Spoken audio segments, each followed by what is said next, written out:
Let's take a deep breath together as we go into Love 2.0. A good deep breath.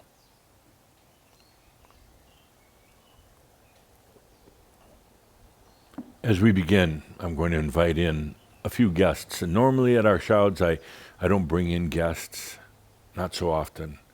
But this one particular guest is so integral into all of the work you've been doing. As the human experiencing on this planet, as the human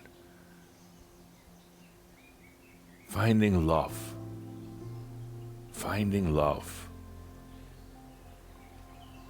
This guest is one that's known by all of you, and so many of you worked with him, worked with Yeshua, the Master of Love. The way Yeshua is depicted in the Bible and now in the churches is not the way he truly was. First of all, as so many of you know, Yeshua was a collective being made up of energies of so many at the time who were Essenes, who now call themselves Shambra. You combined your consciousness together in a way to create this beautiful being known as Yeshua. Some of you were there with Yeshua in that lifetime, getting to know him, walking with him, spending evenings talking. And, there's something funny that happens when we talk about Yeshua, because of the overlays of the churches and the religions, that we have to be like overly honoring, overly devout, almost afraid of Yeshua. Some of you learned that in your early years.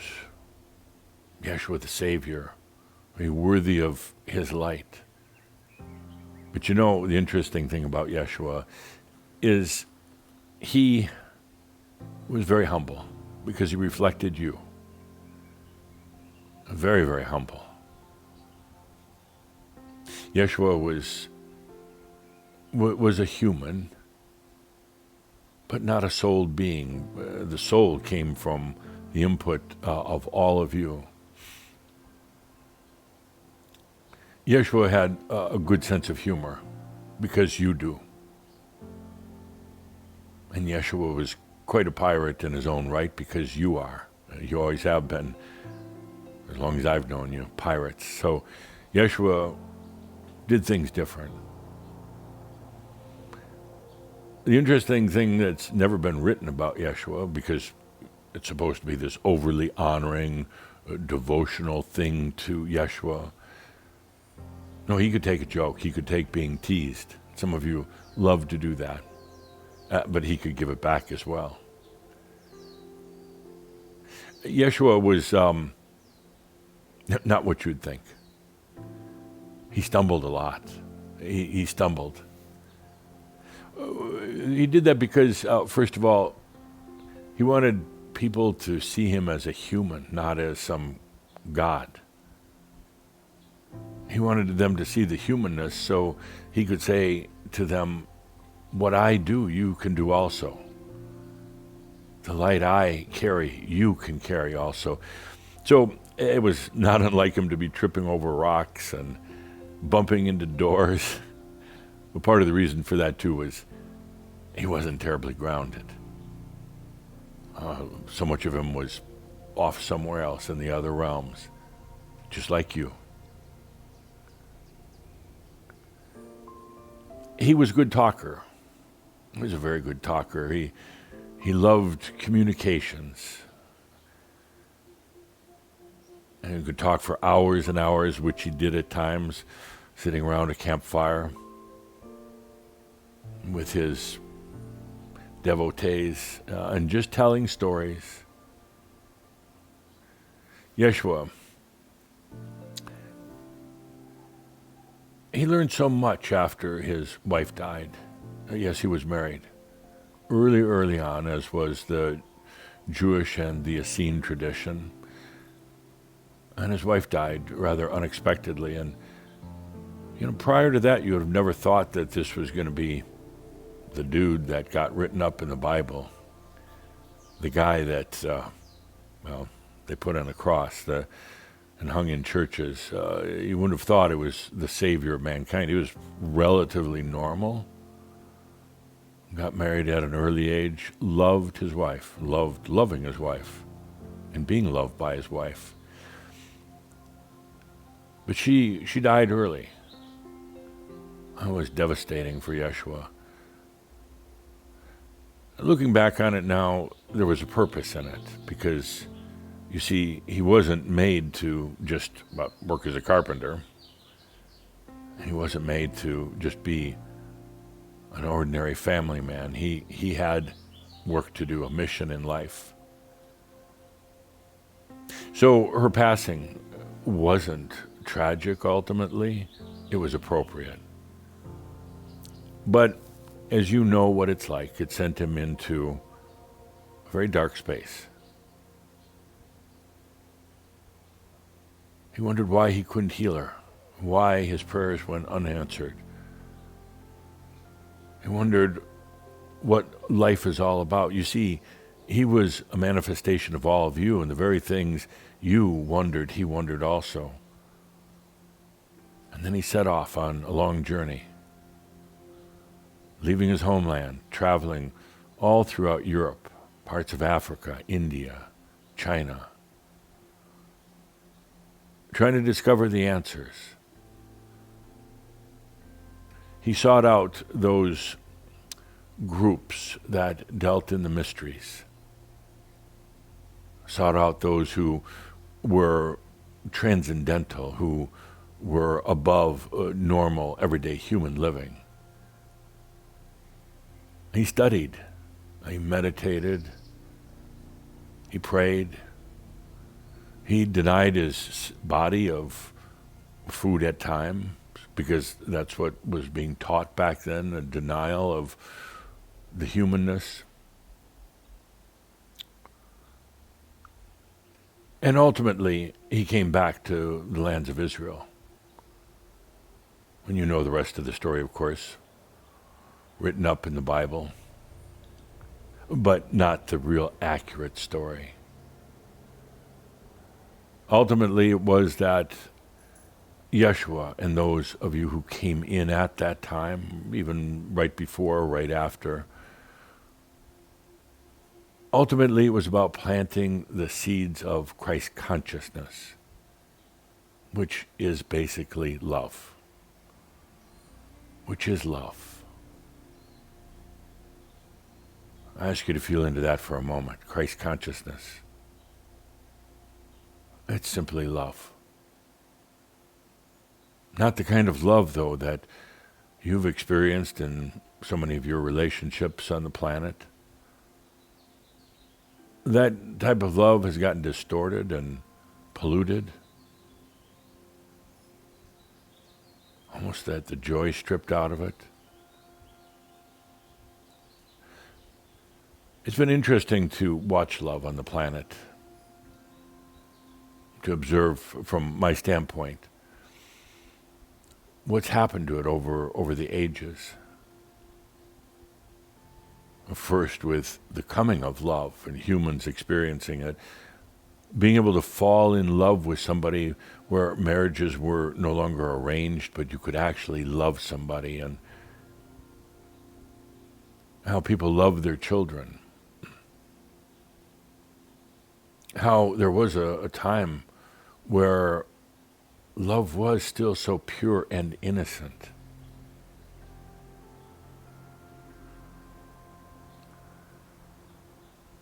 And then along the way with, the way humans do things, it got kind of bogged down. It kind of lost its purity and its innocence in many ways. Now I know, yes, there are still many times when humans are still experiencing this sense of pure love, but all in all, love got bogged down,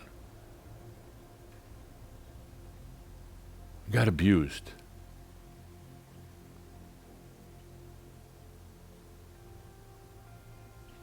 So I invite Yeshua in. I And every one of you should know the familiarity you have with this being. Whether you were there in the times of the biblical times 2,000 years ago or not, every one of you has a familiarity because Yeshua, and that light of Yeshua still rings out throughout wherever Shambra are. It's still part of you because you helped input into it. Yeshua was here as the bringer of the Christ seed consciousness of love. And you helped with that, knowing there would come a time on the planet, maybe not knowing exactly when, but there would come a time on the planet for love itself to evolve to the next level. And that time is now. There are those who have talked and prophesied about the second coming of Jesus. It is that time now. And the second coming is simply Love 2.0. And it's not a human figure like Yeshua that will reappear, but it will come from each and every one of you.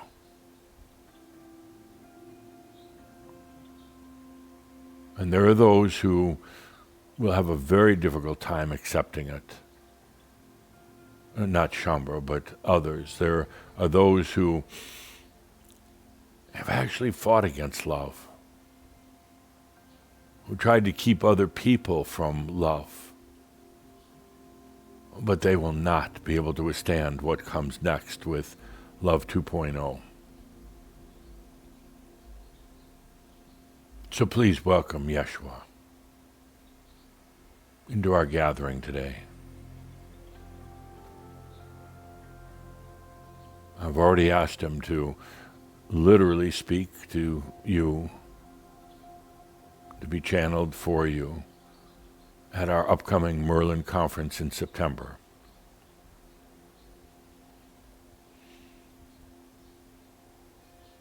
But not the Yeshua that comes from the Bible, that comes from the churches. This will be the pure Yeshua. The Yeshua of love.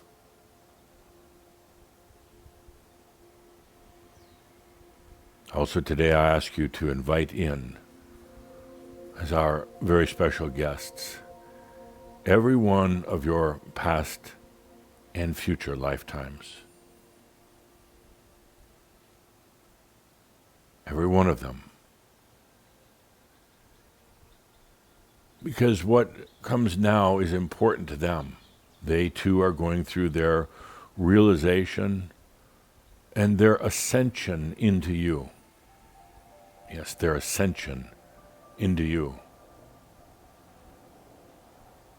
When all of these expressions of your soul, when their time comes, as it is now, they too go through realization, but they ascend into you.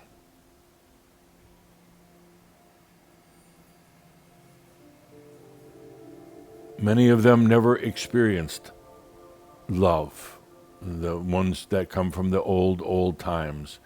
Even the Atlanteans never experienced love. Yes, affection and friendship, but not love.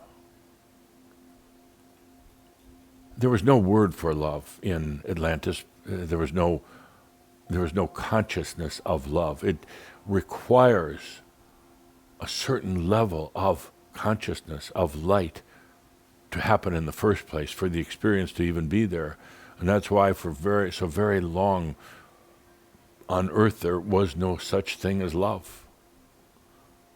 There were many other beautiful attributes of the human, but it wasn't until that level of consciousness and light came to a certain point that there could be love in the first place. I ask you to invite in all of your past lives at this point. You don't have to know their names or see their faces, but let yourself feel them.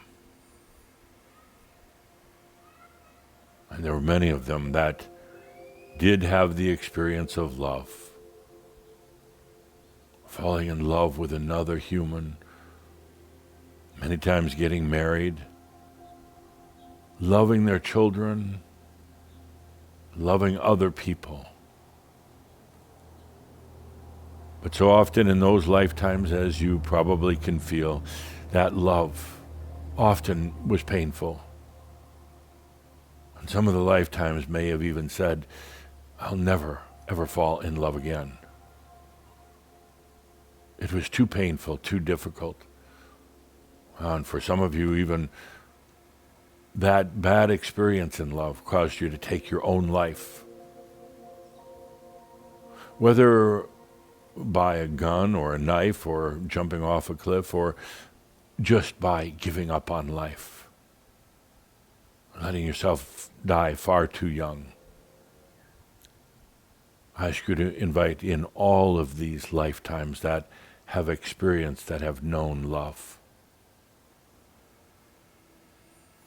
They are still in classic love, classic love 1.0, and it's now time for them to join you as we go into love 2.0.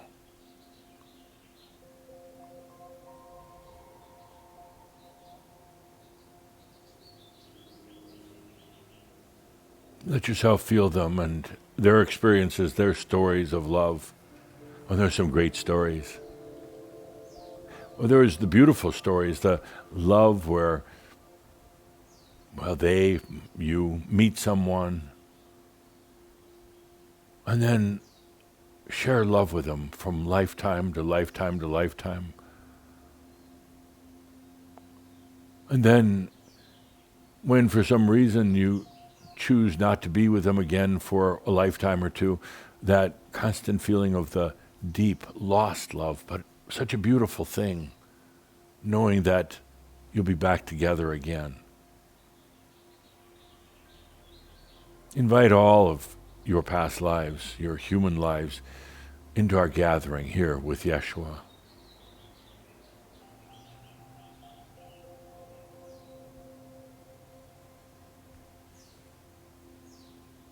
Love is a gift you gave to your consciousness, to your I am. And now, as we go into Love 2.0,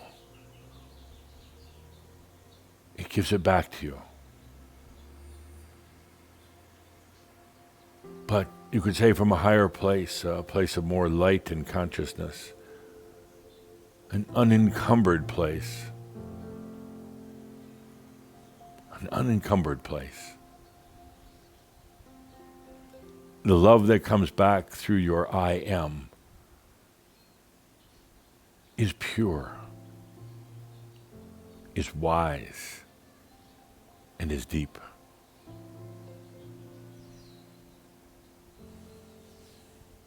Now, as you gather together with all of your past lives and all their experiences in love, I ask you to do something.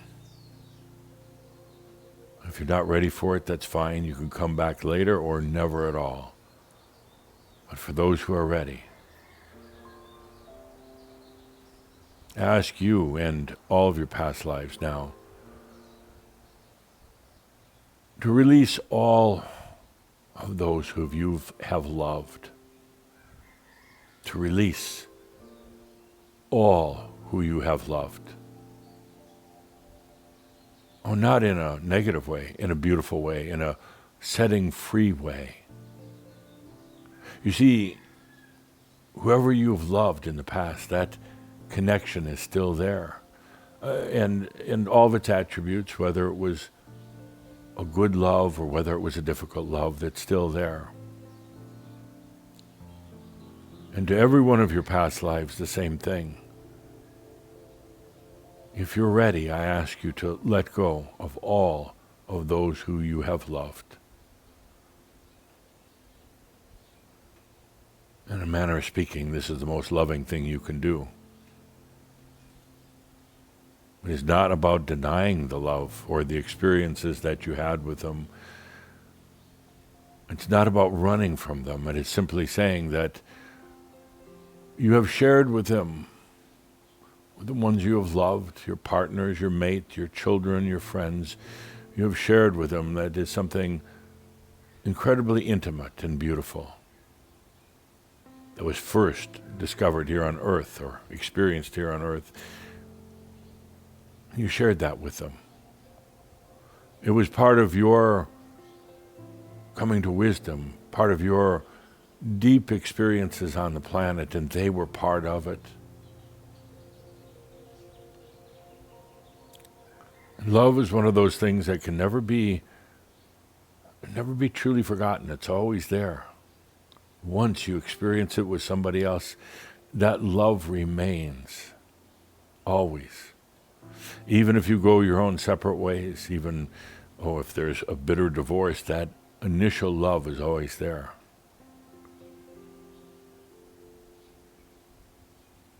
It's not gone. It's still active in the story. But I ask you now to take a deep breath, and if you are ready, only if you're ready, to let them go.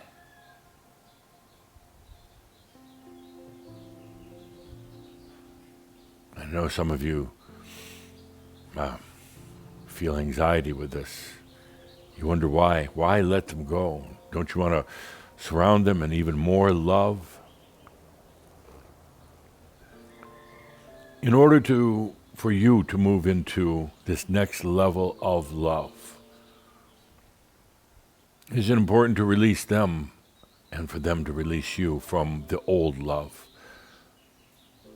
And what you may find is that as you release them, you bring your relationship with them, the ones you have loved, you bring that relationship now into the new love. As you release them, you let go of any of the agony and the pains and the even hatred, loathing, bad divorces, expensive lawyers. You let all that go in order to allow that experience that you had with love with that person now into the new love. You're not pushing them aside. You're not taking away the love that was there. You're simply letting it transcend now into the next level. You're literally going into the past or the future and changing the very nature of the energies, of the light, and of the love that was with you and the other. And as you do this, you come to realize that all along, throughout all the loves that you and your past lives have had, all along, it was always about, ultimately, finding self-love.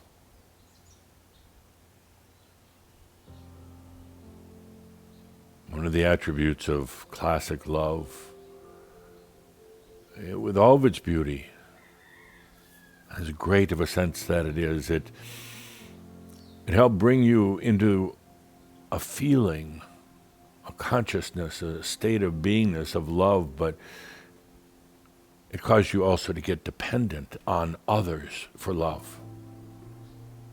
Love has always been about, ultimately, experiencing it within yourself. It's always been the reason for love. Ultimately experiencing it within you. And that's why, as you let them go, let that love go, you're releasing them, you're releasing yourself, and now you can bring it into the next level, which provides a whole new perspective, where love is not so much about a relationship with another, but it's about yourself.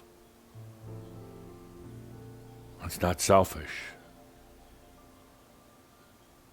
It's not egotistical to love yourself. It is the very reason for you being here on the planet, for you helping to understand the dynamics between consciousness and energy, and ultimately, that is about love for self. Love 2.0 does not require others, but the light that it brings to you can be felt by others. This new level of love, it's not about whether you're married or not. It's not about children. It's not about lifetime after lifetime together, and certainly not about eternal love with another. No, those are all old encumbrances. Love 2.0 is simply about receiving the love from your I am, your soul, and your master. What you gave to them, what has now been turned into the wisdom and to the experiences, and held in a state of sacred purity, and now given back to you. If you're ready, and if you're worthy.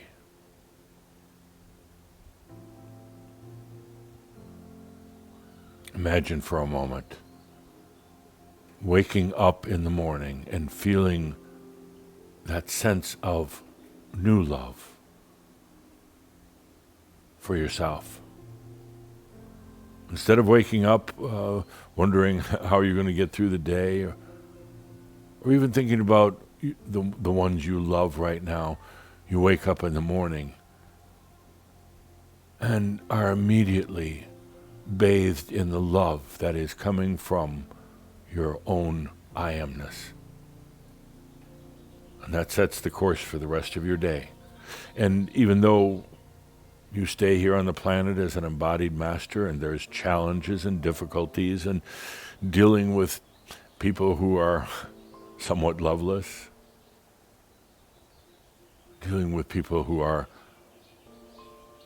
lost all hope,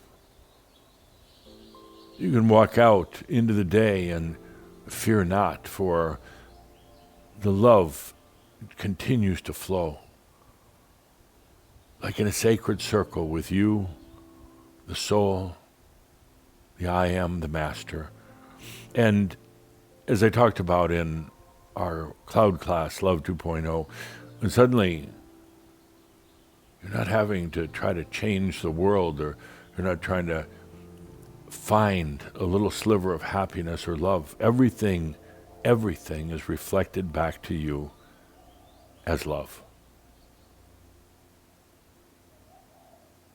And everything that emanates from you is love. Love is the acceptance and the awareness of the grand being that you are. Love is the ability to let your light come in and flow in you and through you.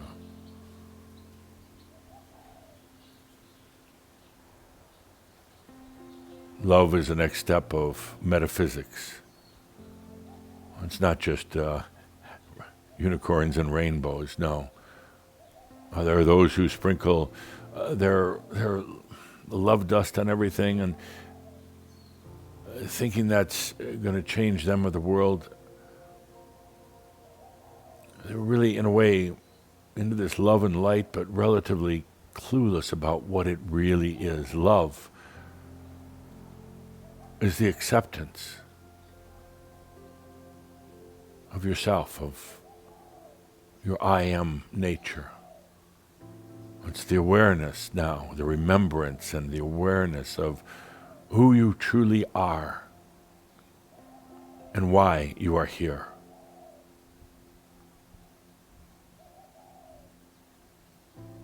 Love 2.0, there's no resistance to yourself. There's no wondering what you've done wrong. There's no battles. There's no fights. There's no trying to make yourself a superhuman anymore. Love 2.0 is the awareness of your grandness, your light, and the very love that you as a human first experienced. And then let that evolve up through the levels of the Master, the Soul, and the I Am. Let's take a deep breath together, and if you feel you are ready, take a deep breath and release all of those who you have loved in the past. And let that love now evolve into Love 2.0.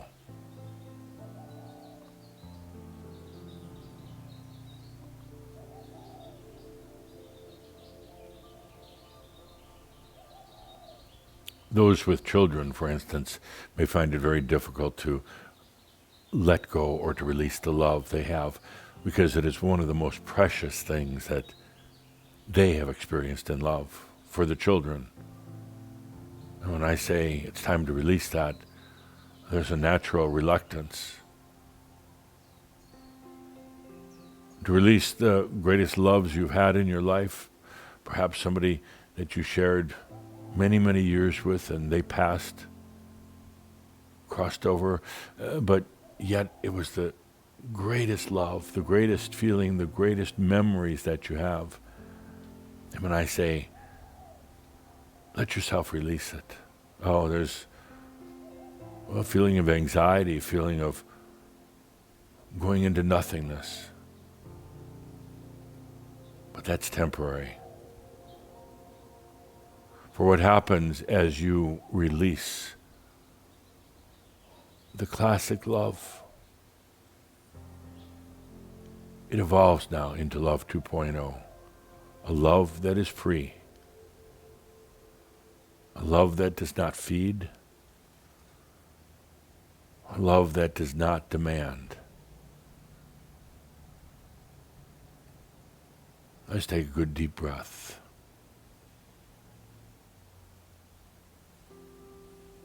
For on this day, we're here to mark the time, to honor all of the love that you've felt and experienced up to now, but to mark the time to move to the next level. Most of the rest of the world will stay with classic love for a while to be. But ultimately they too will allow themselves to go to the next level. Let's take a deep breath together on this sacred day.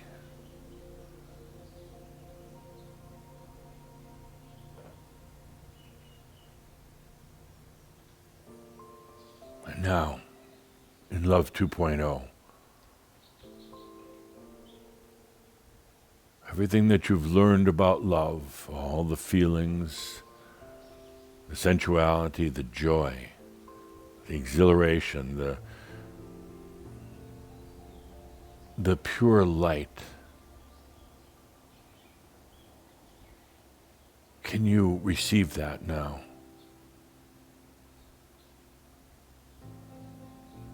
From your own being to yourself, the human.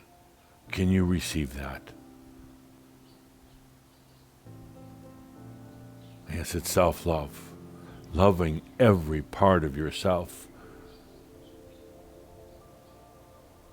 Accepting every part. Transcending normal human feelings and emotions.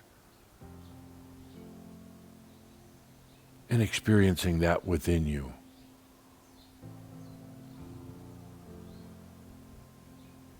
There was that one lifetime, at first experienced love on this planet, that one wonderful, precious lifetime. And then many others followed, but there was always that first time.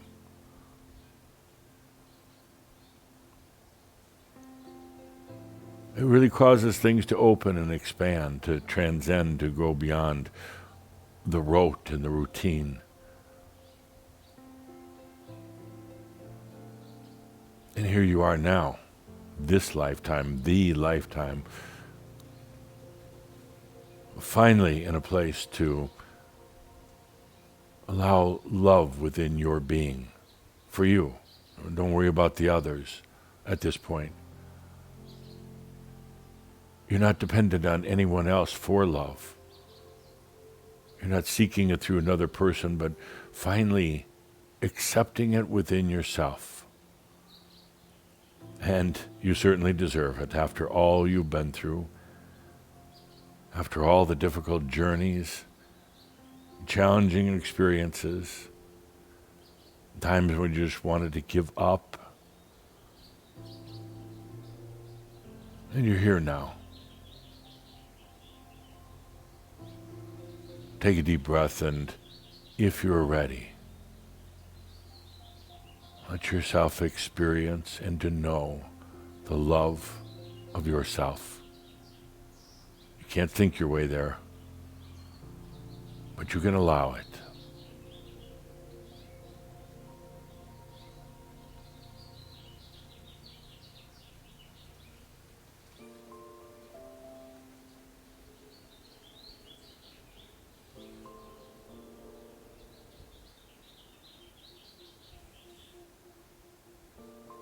Ultimately, this Love 2.0,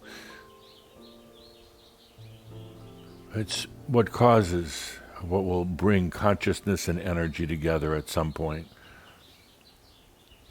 Love 2.0 is also what frees you from so many of the old energies of the past. And ultimately, what will allow this planet to truly ascend.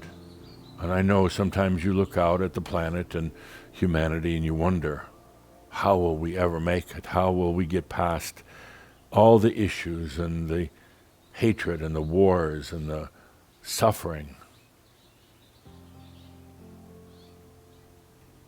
How will we ever get past the inequities, the prejudices?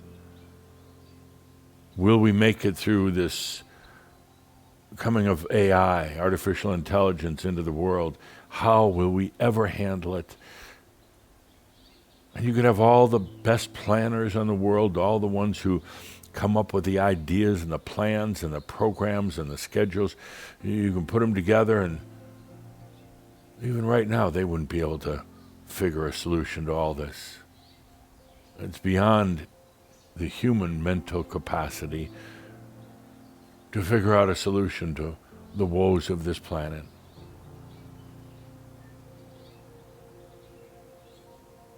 But for Love 2.0, it's easy. It's no struggle, it's no challenge. There is so much light that emanates from those who have allowed this next level of love. There is so much light that comes from you. And it creates miracles and magic on the planet. It creates a new consciousness here.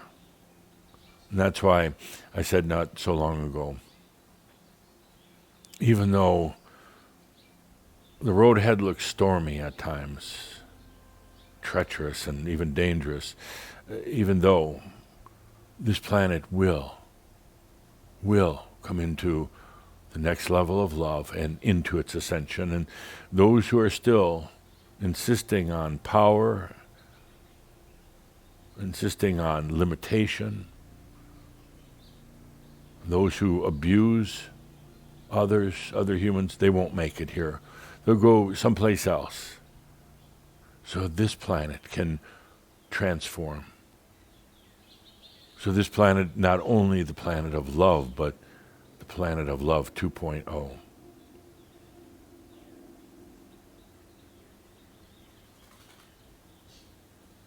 It is Yeshua that said to his apostles in the final days, remember me as the one who reminded you of love. Remember me as the one who asked you to go forth with your mission well into the future of bringing the message of love to this planet and the next levels of love. And that's why you're here. But it starts within you first. It's not about going and sprinkling love dust all over the planet. That doesn't work. It has to begin within yourself. It can go nowhere unless it begins in you. And yes, it is one of the most difficult things a human will ever do, is to love themselves. And there are those who talk about it, those who think about it, very few who actually do.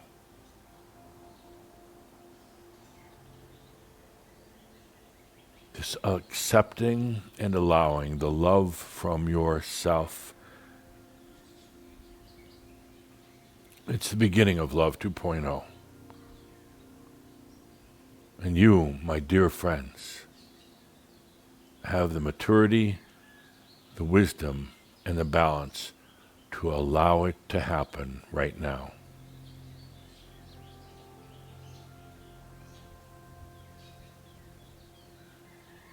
Take a deep breath and simply let it be.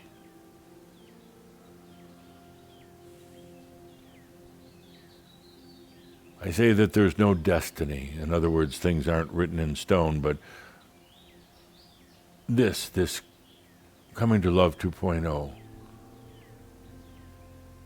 it was something that was always imagined and always dreamed of, and now it's here.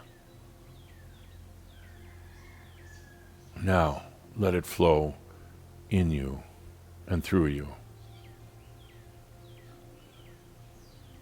Let's take a deep breath together on this sacred day, a point of separation.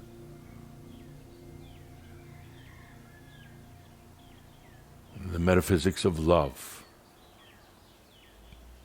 I say it's a metaphysics because it affects how energy and light work, how gravity responds, and how you discover your true purpose. Let's take a deep breath together. Allowing Love 2.0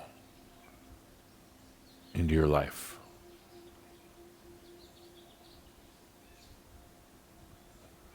As you do, nobody will ever be able to take this from you. Nobody will ever be able to tarnish it, to corrupt it, to steal it.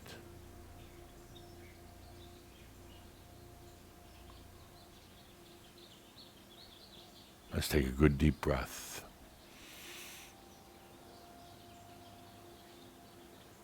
And as we bring this shout to a close, I ask that let's play that song that was played up front now. The one you opened with, let's close it with that.